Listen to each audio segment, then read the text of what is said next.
Jesus said to them all, "If anyone desires to come after me, let him deny himself, and take up his cross daily, and follow me."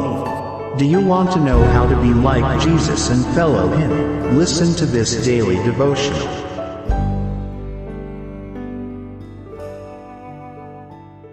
Diffuse the light throughout the dark world, November 19th. As I was passing through and considering the objects of your worship, I even found an altar with this inscription, "To the unknown God." Therefore, the one whom you worship without knowing, him I proclaim to you. Acts 17. Verse 23.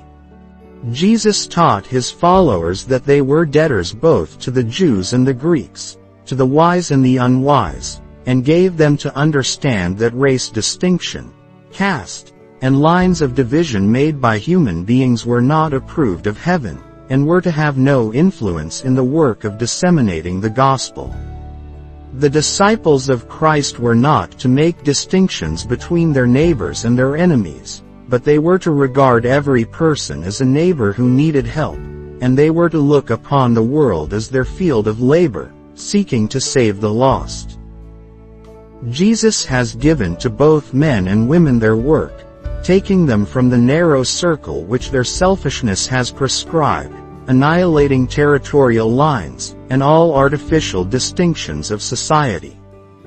He marks off no limited boundary for missionary zeal, but bids his followers extend their labors to the uttermost parts of the earth. The field of labor presents one vast community of human beings who are in the darkness of error, who are filled with longing, who are praying to one they know not. They need to hear the voice of those who are laborers together with God, saying to them, as Paul said to the Athenians, "Whom therefore ye ignorantly worship, him declare I unto you." The members of the Church of Christ are to be faithful workers in the great harvest field. They are to be diligently working and earnestly praying, making progress, and diffusing light amid the moral darkness of the world, for are not the angels of heaven imparting to them divine inspiration? They are never to think of, and much less to speak of, failure in their work.